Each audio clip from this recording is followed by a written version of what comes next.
Welcome to the Waddyado Podcast, where I sit down and speak with professionals having honest conversations about their careers, how they got into them, and advice for those looking to follow a similar path.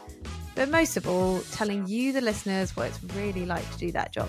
In this episode, we speak to Nicolas Calvert, who started his career in hospitality working in Asia for 7 years before pivoting into tech sales in London, then progressing into a head of sales position at Pepe.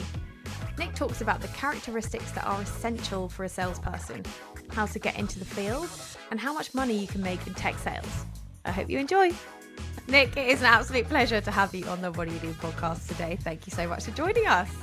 No, at all. Thank you for having me on this sunny Friday afternoon. Indeed. Awesome. Well, let's get straight into it, shall we? And learn a little bit more about your wonderful career, having gone through, hospitality into the wonderful world of tech sales. So I'm sure a lot of people will be really keen to find out a little bit more about how you transitioned and actually got into tech sales. I get so many messages on LinkedIn weekly about how to get into tech sales. So let's hear it from someone who's been there and done it. So Nick, without further ado, how would you describe what you do for a living to someone who isn't necessarily in your field or industry, perhaps a grandparent or something like that?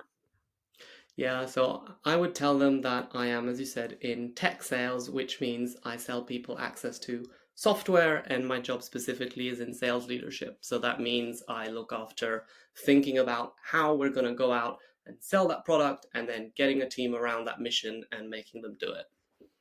Awesome. Well, thanks so much for that insight. Now, as a tech sales recruiter myself, it's really interesting to have these conversations, as I love hearing about people's journeys. So what were the first things that actually influenced you to, I guess, choose that path? I guess it might be better if we start maybe from you starting out your career in hospitality, then we can weave into how you got there. So talk us through the very beginning of your career. Yeah, I'd love to. So I, as you said, my background's in hospitality. Actually, as a kid, I really wanted to be a chef, and I think that stems from I'm a bit of a people pleaser. I like to cook, so I thought kind of chefing was a good thing for me. I worked in some kitchens, and yeah, it was really, really rough. And I decided that maybe I should take a step back, focus on the service, and that's how I landed in hospitality. So I did hospitality management, and then I started my career doing a bit of a gamble, really. I took a flight to Laos, and I went to work in a hotel in Luang Prabang, which was a tiny, very quaint town. I highly recommend you visit. And yeah, I started there as an assistant general manager, fresh out of school, which was a bit ridiculous. I did that for 7 months. It was a lot of fun. I ended up getting fired from that first job, got my passport confiscated. It'll be a story for another time, but it was... Oh, wow. Okay. It was a pretty rocky start. So I started my career like that, and continued from there on into hospitality. And so just on that, so how did you get that job in the first place? Because obviously, it was a completely different country. So how did you find that job, and how did you, fill us in? Yeah, so it's funny. I, like most people probably at the time, couldn't put Laos or Luang Prabang on a map. And really, it was at the end of my time at school. We had this portal at school that had like a job board, if you want, and I had applied to a couple of jobs, standard jobs, you could say. So I was actually in the middle of interviewing with Colliers International Real Estate Consulting in London, and I remember taking a flight out from Switzerland all the way to London very early in the morning, being in the tube and just thinking to myself, what on earth am I doing here? This sounds really, really miserable. And as part of my job applications, I had randomly applied to this hotel, which actually wasn't even in Luang Prabang, Laos. It was in the absolute jungles of, and I didn't get taken for the job, but my CV got passed on to someone, and they basically said, look, I got your CV. We have this small hotel. We need some help running it. Are you up for it? I remember telling my dad about it, and he said, look, just go there. And if in 3 months' time you don't like it, you come home, you'll have spent 3 months holidays in Southeast Asia, and what's the worst that can happen? Exactly. Love that. Brilliant. So let's move on from where you obviously got fired. So can you disclose what happened there? That sounds like a good story. Yeah. I don't know. Yeah, it was a Maybe really tell fun... us the PG version. The PG version, I think, stems from a couple of things. One, it stems from the fact that I think I was potentially a little bit of an arrogant cock at the time, and for entertainment value, I was keeping a diary of my time in Laos, and I held my diary that I sent back to some friends back home, and I was painting it in quite a fun way of, me landing there and so on and so forth. And the man I was working for was quite a special kind of guy. He was an ex-alcoholic. He had also done quite a few stints in like really remote parts of the world, and yeah, he's not an easy guy to work for. And in my journal, I suppose that transpired, and at times I might have taken a bit of a, maybe not the best tone to describe what he was doing, but it was pretty innocent because I was sending it just to the friends and family. It wasn't something you could search online. It was just like a PDF attached to an email sent to 20 people. But what I discovered is that, well, it's a small world, and I don't know how or why, but it happened that at some point a loop closed somewhere and it landed on his lap. So he took umbrage, I think is the word. He disappeared for 2 days from work. My laptop disappeared at the same time. The office printer disappeared. And yeah, he confronted me with a stack of papers and he said, "What is this?" And yeah, basically fired me. It was pretty horrendous. I mean, I was in shock at the time. He had brought a friend along to be witness to this. At the time, my passport was in the middle of getting the visa redone, so it was lost in immigration, and the only person who can find it was, that person. And I got fired like that immediately, like with no thank you, goodbye or anything. I just had to leave. Okay. Well, if it's any consolation, I actually got fired for my first job too. So I got fired I worked at Argos as a sales assistant, and ultimately was getting discount on a sat nav for my mum. I was actually technically on the shop floor, but I got fired for being late to my shift. So there you go. I'm not sure it's quite as dramatic as your story, but it's I think the big thing though there is that you're going to get fired from your job at some point. It happens to everybody. And you know what? You get it fired of your first job, at least that's out of the way. Exactly. And you learn from those mistakes, hopefully. You should. Exactly. Okay, perfect. So moving on from there, tell us about the next role that you moved into. Yeah, so at the time, my CV got sent out to every single hotel and tourist operator in Laos saying, this man is just do not operate and do not touch this guy. So it was not great. So I actually bumped into a friend who said, hey, I know this guy who is actually looking to open the first luxury cocktail bar in Luang Prabang in Laos. Are you down for meeting him? And so I met this guy called Andrew, used to work at JP Morgan, decided that when he was 40, had enough of it, retired, cashed in his chips, and went to travel the world, landed in Laos, and decided to open a luxury cocktail bar there.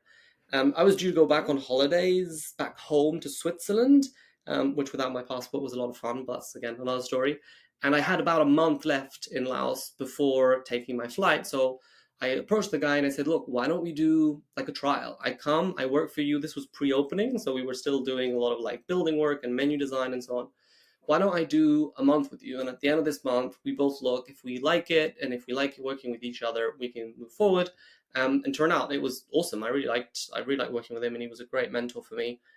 So yeah, I did that for another about year and a half and ended up running my own cocktail bar, which was great fun. Great. Love that. So from the cocktail bar, then what was the next step? Then I decided, so I had spent a lot of time learning how to speak Lao, and I didn't want to get that effort to waste. So I wanted to see something a little bit more modern and mature. So I decided to move to Thailand, and I found a job at Marriott International in Chiang Mai, very big property, hotel of about 400 rooms. And I worked as a restaurant and bars manager. And for the sake of this podcast, how I got the job was, again, tapping back into that old job board from my school. And I found that one of the school alumni was the director of F&B at that hotel. I applied through the regular channels, didn't get anything. And so I decided to call like the stand of the hotel and the reception and say, hey, can I be connected to Michael? They put me through and I said, look, I think I met you on campus someday, which I probably didn't. But I said, look, I've applied, you're looking for someone, and it kind of went from there. Okay, awesome. So tell us a little bit more about, I guess, your transition from working within Thailand to then obviously getting yourself into tech sales? What was that journey? Yeah, the journey has one more stop. So from hospitality, I got just fed up of the hours, I suppose. And I guess some of your listeners can probably relate to that. It was just really ungrateful. And so I went What to kind of work hours for, were you working? well, in Thailand, well, in Laos, I was working 6 days a week. So that was 2 years of just a single day off per week. In Thailand, it was a clock in and clock out, and that was a minimum of 10 hours a day. But because I was a manager, there was no overtime. Most of my days was 12, maybe 14 hours. And a lot of that work was like banqueting and like stuff on your leg. It wasn't particularly fun. So yeah, I went to work for one of my suppliers, and essentially I went from buying wines to selling wines, but there was a nice transition there because the people I was selling to essentially were just like me. I had been in their shoes and I really understood what they needed, how the purchasing mechanisms worked, and again found the job through a friend of a friend of like a supplier who said, hey, they're looking for someone in Bangkok, and I applied and I became a key account manager there. And then the second part of your question, how did I get into tech sales? Well, after I did that for a year and a bit, my wife and I decided to move to the UK. And as I was thinking about my move, one of the people I was working with said, hey, look, I've got this friend, actually his best man at his wedding. And he's got this small company, but you should just go and have a beer with him in the UK because he's a really nice guy. So when I hit him up, he had this small startup in tech. And he said, look, we're looking for people to give us a hand, 14 people. We're selling benefits around menopause. You interested? And I said, sure, why not? And really landed accidentally, I think is really the word, into tech sales. Awesome. So I guess for those who don't necessarily know the difference between like tech sales and any other sales role, could you just talk through what that role as a first sort of account exec, or were you an SDR or account exec? No, BDM, kind of end-to-end salesperson. Okay, great. So could you talk through what a standard day-to-day would have looked like for you back then? Well, I think there's a few things. First, if you work in a startup, kind of the operating word is chaos and multiple hats. So on a day-to-day, you're going to be doing many different things that all have the end goal of booking revenue, but you've got to be ready to really be doing quite a lot of things. To your question, was I an SDR? Was an AE? In fact, I was a bit of both. So my day would usually be spent, on the one hand, following up on any leads that came up from our inbound and marketing engine. So that's somebody who decided, hey, I've downloaded this piece of content and we think that they might be a good fit. So we essentially badger them and until they accept to take a meeting and for us to present our solution and then really sell the whole solution end to end all the way. And then a fair amount of prospecting as well, which is just reaching out and really trying to penetrate the ecosystem of your buyers and to establish yourself as a sort of credible source to share content, repost content, create content, and really get people interested in what you're doing and understanding the implications and ramifications of the problems you're trying to solve. So there's a lot of, I think, learning and all of that. It's like teaching yourself how to become an expert and then using that expertise to get people interested and then ultimately to buy a solution. Brilliant. Okay. And what would you say would make a really good account exec? So obviously you've now been a head of sales, so you've been on the other side of things, actually hiring. What do you look out for, and what would you say are good attributes in a really solid account executive?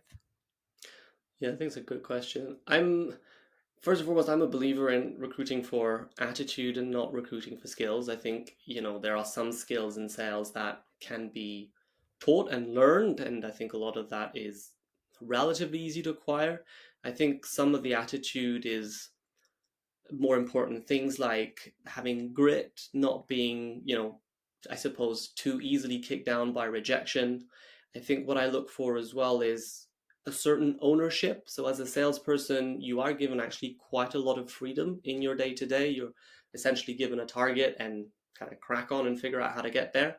So that means you need to be quite structured. You need to be quite accountable for what you do, and you need to be able to understand the goal and create your own plan in order to get there. So it requires a fair amount of independence. Great. Awesome. And so what would you say are kind of like the best parts of the job? What do you enjoy the most? Like, why do people love tech sales and stay in tech sales? I mean, the obvious answer there is the cash. I mean, tech sales and Yeah. no, but it's true. It is a lucrative business. And I think the what goes with that is also the fact that there's a direct correlation between your effort and your success and your remuneration. So for me, that was really important, which is to say, the better I am, the more I get paid. And I think that's a very meritocratic, fair way to remunerate people. And that really worked out quite well for me. Um, but aside from that, there's also, if you're working in a great sales team, there can be a very strong sense of camaraderie in the team. I think something that echoes some of my days in hospitality. Like, you are against sometimes really difficult targets. It can be quite stressful. It is actually quite stressful. And there's this feeling of being in it together, overcoming it together, and particularly when you have a team target that you're working towards, that final push and being able to reach it and exceed it it's a lot of dopamine. I think it's a very rewarding kind of environment to work in. I can second that. Haven't been in tech sales myself, and also, on big sort of any sales roles, I think that camaraderie, working with a team when you hit certain milestones together, and then you can celebrate together, I think are definitely the part which sweetens the downsides. So, on that note, what would you say are the most difficult or worst parts of the job? I mean, the number one, I think, is just the constant rejection. I mean, you've got to develop thick skin. You've got to be able to turn yourself around really quickly. Now, that doesn't mean being callous, but you are going to fail a lot. It's just part of the job.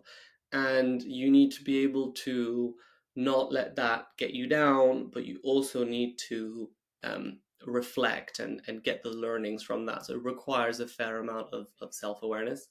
The stress is another big one. It can really have an effect on your personal work-life balance, and just thinking that's because, again, the more you work, the more you get rewarded. You can get stuck into a loop that can become quite unhealthy. And I think it's a job that also, as much as we talked about the camaraderie, I think today it's a job that can be very lonely. I'm in this office that's a couple of square feet, and I'm making calls on my own on a daily basis. It's just me against the world, particularly in a remote environment. That can sometimes be, isolating with the stress on top of it, and it can be a difficult one for your mental health, I think, simply put. Yeah, I would second that as well, actually. So just on your points there, so firstly on resilience, how have you actively built resilience? Because it's obviously such a critical thing. What would you suggest to people in order to build resilience? I mean, the obvious stuff is start by being healthy. That means have a good discipline, go to bed at the right time, leave your phone out of your room, read a book. All of the relatively simple vanilla stuff that your mum probably told you to do that you decided to ignore in the recent years. That's one big thing. I'm lucky. I have a wife who's phenomenal. She's my partner, and she supports me through thick and thin. She helps me self-interrogate. She helps me pick myself up. So that's really good. And I think having that support network, be it through your wife, your friend, your partner, your parents, those are really important. And then I grew up as a Brit. I have a stoic part in me. There is a mind over body kind of thing. So part of the resilience is also just really convincing yourself and picking yourself up. And it's just mental. Okay, great. And so you obviously touched on loneliness, especially in the more of a remote world that we can live in, and or hybrid. Even if you're going into the office a couple of times a week, you're seeing your team, but then you're actually having to come home, work from home or wherever, and then do cold calling by yourself in silo. How would you recommend that people can motivate themselves? Because I think this is such a critical part of the world that we live in now. Yeah. How would you recommend people motivate themselves when they're cold calling by themselves? Yeah. So two things. I think one, if you can bypass it entirely and organize blitzes or just call hours. And that doesn't need to be in the same place. I mean, ideally you want to be in the same building, but you can also just do it all from the same Zoom room, and even if everybody's on mute, it's actually quite cool to just see other people and just see that you're not the only person dialing, and seeing your other people, and you can kind of get into something fun as well, or you can pull faces while you're on the phone with someone else, and it can be quite like you can really do that. If you're stuck on your own, I think one of the things we get with remote working and working from home is you get a huge amount of flexibility.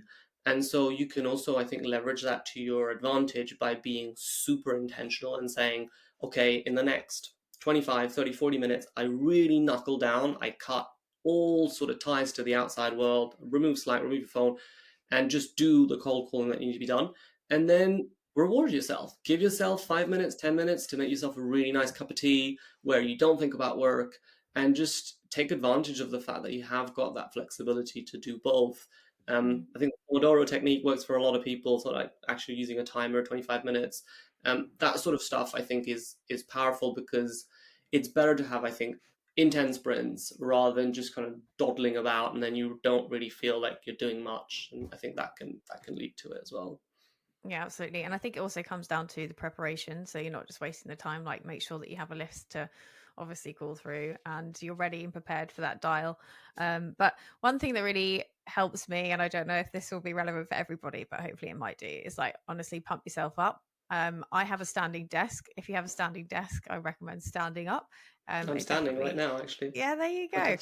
And then also I put on some tunes before I get into stuff like that, and have a little bit of a dance and be like, yeah, get my mood going and be like, woo. So that, I mean, those are my tips for anyone who works by themselves and needs a little bit of a lift when they're cold calling.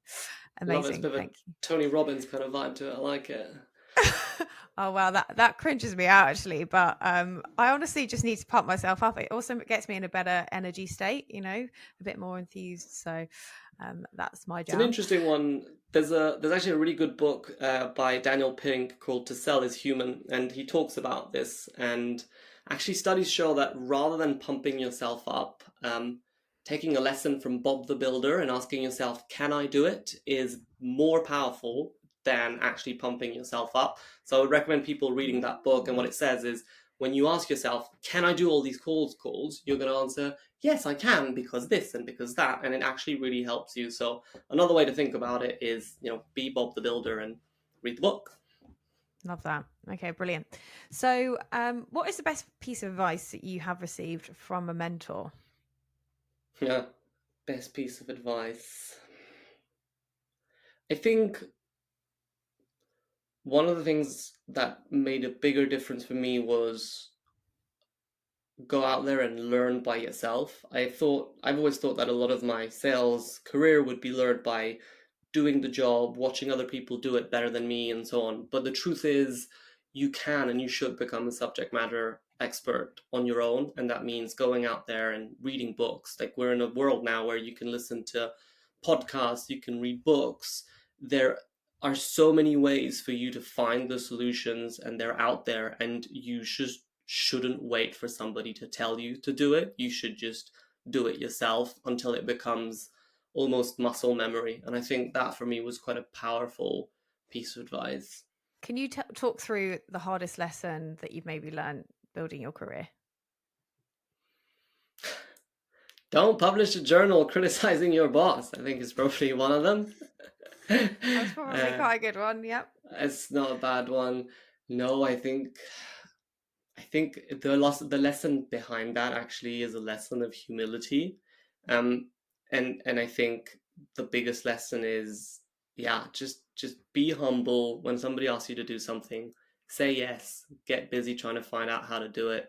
And just don't assume that anything is free. Just be humble and be ready to work for it. Absolutely. So I want to take us back to last year in the world of tech sales. Now, for context, I think post-COVID, well, during COVID, actually, there was obviously a surge in hiring in 2022. Probably 2021 started to pick up, and then 2022 was really where things started to kick off, and then things started to peter off at the end of the year. So we saw hundreds of thousands of layoffs within the tech sector, and it became a very hard environment in order to sell in, because budgets were getting slashed left, right, and center. So do you want to just talk us through your experience of that time? Obviously, you actually got promoted into head of sales throughout that period. And I guess the impact that had on your team, and talk us through that journey. Yeah, I think there's a couple of points in there. I think we can tackle the layoffs bit because I think that's important. It will happen to your team. I think if you're in tech sales in a VC-backed company, there will be reshuffles or reorganizations or whatever you want to call it. I think you got to understand that oftentimes they go through periods of massive overhiring, and it's important to understand why founders do that, right? Why founders do it is because at the end of the day, when they will look back and they'll have been given all of this cash, the investors will say, well, what have you done with it? Have you thrown everything at it? And they want to be able to say, yes, we have. And that's why a lot of these 2021, 2022 hires were really powerful. But what happens when you have layoffs is keeping the people who remain motivated is very difficult. Like keeping a team cohesion, a lot of people have survivor guilt, for lack of a better word. A lot of people can be quite shell-shocked by it. Again, remote first company, you get a Slack and it's like, hey, everybody has a mandatory 10 a.m. all hands and everybody knows what's going to happen. It can be like really difficult to do. So that was one thing that for us was quite front of mind, I think, whereas the senior leadership team in sales, we really tried to be as close to each other as possible and to create an environment in which the remaining team felt safe, but also being careful to strike a balance where it doesn't become mollycoddling and then people just feel like they can do anything and anything will go because we're kind of giving them a free pass. I think that's the key thing here, is being adaptable and flexible to change, but also identifying it quickly and then pivoting quickly enough to capitalize on it. Otherwise, there are going to be more casualties with business, and ultimately, it'll just have a bit of a negative impact. So thank you. For sure. But also, in anything, there are always winners and losers. So even if we are going through, a difficult economic time, it is your job as a salesperson to identify who are the winners in all of that. They will keep buying. They'll buy even more than before. So, and who are the losers? And so make sure I don't focus on my efforts on that. But there's always hay to be made at some point. Absolutely. So let's go into some, I guess, more quick fire questions. So obviously you've worked your way up through tech sales recently. So when you joined Peppy, or you don't have to necessarily talk about your own salary, to be honest, but could you just talk through salary bandings for an account executive all the way up to a head of sales? Yeah, definitely. So I can even start at like an SDR. Usually SDRs were anywhere between 28 to 40 grand a year, with usually about 40 or 50% on top. So if you were a good performing SDR, you could expect to make maybe 50K. We then had account executives, and they're tiered, right? You have entry-level account executives that are often SDRs that are being promoted. That would take maybe 45 and maybe a 70% bonus on top. And then just an average account executive today, probably 65, 70,000 a year. Again, commission structure is usually a double, so another 70 on top. And then if you go into top management now, head of sales, I mean, that'll usually be like a frontline leader of a team of maybe 4 to 6 people. You'd be looking at a base of 100 to 120. And then you might have a variable that isn't exactly one-to-one. Usually as a manager, your base is a little bit more than your variable commission. But on target, you should be able to start reaching the 180 to 200,000 by the end of everything. And Absolutely. then the last thing is, if you're a strategic AE, and this is a lesson I had to learn as a head of sales, some of the people working for you will earn more money than you. And you got to be okay with that. Strategic account executives who come with a lot of experience. We had people who were in the 125, 130 mark and earned another 130 and made $250,000 in a year. And well done them. But that is at the very top of the scale, very much what it can be and above. Great. I was also going to add that on in, because obviously dependent on some sectors that you're selling into, so for example financial services, then salaries do tend to go up a little bit, even if you're working at strategic and enterprise levels, so i.e. you're selling into huge corporate businesses and multinational organizations, then typically salaries do get pumped up a little bit, which is great. But you do need to obviously earn your stripes, working your way through SMB, so small mid-market, and then all the way up to enterprise and then strategic. So thank you for those insights, Nick. Awesome. So for anyone who is looking to get into tech sales, what would you recommend in terms of actionable steps in order to get into the industry? I think go out and connect to a lot of communities. Like you and I, Claudia, we met on this Rev Genius community. There are a lot of communities out there that are free for you to join, where you'll just get a bit of a pulse and an understanding of how this world works and how people and players in that industry work. It's also a great place to network. I think that would be a key step to do, and that then extends to, I was on there and then I learned about a blog that I enjoy, and then I learned about a newsletter that I enjoy, and then again that pursuit of knowledge opens these new doors that I didn't necessarily know existed, but now that they're open kind of allow me to do that. Then you've heard my story, like network, and that means not tapping into your network when you need it, but it means always being proactively networking and connecting to people, hitting up some people. I know there are some really corny ways to do it, but take your WhatsApp and go at the bottom last message you've sent and send them a message. And again, it's not because that old mate of yours is not in tech sales that they don't know, someone who might be in tech sales. I met up with some old school friends, and they brought a friend over to barbecue, and he works at Hopper, hospitality tech kind of company, and he said, "Hey, I'm recruiting for a role. You interested?" Wasn't quite the right role for me, but again, I would never have had that if I hadn't invited my old mates for a barbecue, So yeah, I think networking and tapping into communities is a really great way to think about it. Absolutely. So you mentioned some blogs there. What resources would you recommend to people getting into the industry? Are there any specific ones that you found particularly insightful? Well, I think the ones I'm reading are specific more to sales leadership. I actually like Winning by Design, which is a lot about the actual gritty, nitty, techie bit of sales, especially like the operational side of it. They have a lot of really interesting blueprints and so on. So probably not the best recommendations to start into sales, but if you want to know more about sales leadership, then yeah, hit me up. That still counts. Fabulous. Awesome. And so I have one last question for you, because I feel like this could be interesting. But what is the most unusual interview question you've ever had or you've ever asked?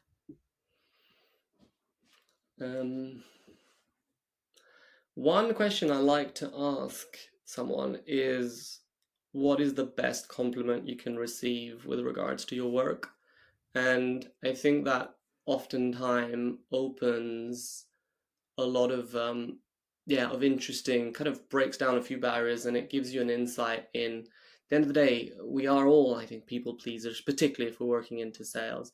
And so it's really interesting to understand what and how that person feels rewarded, because at the end of the day, particularly if you're managing salespeople, it is very much a carrot game and it is all about incentives. So understanding what compliments really make that people tick and fire them up is a great way to understand how they like to be motivated at work. That is a great one. Thank you so much for that insight, Nick. What's your favorite question, Claudia? My favorite question is, tell me a time when you failed. It gives really interesting insights into what they identify as a failure, and also what they hopefully have learned from that entire experience, because it shows their ability to be reflective, and then also how to then pivot or change or amend the way that they approach something in order to learn from the whole experience. So that's mine. Yeah, good one. Awesome. Well, Nick, it has been an absolute pleasure speaking with you today. Thank you so much for your wonderful insights and nuggets of wisdom throughout the entire podcast. And it's been a pleasure. Thank you. No, at all. Thank you for having me. This has been great. It's been a lot of fun. Take care. Have a great weekend, Claudia. Thank you. Thank you so much for listening to the Waddyado Podcast. Whether you're looking for a job or ready to find your latest inspired hire, head over to waddyado.com/jobs or click the link in the description. Don't forget to hit that subscribe button and share with anyone you think would love this episode.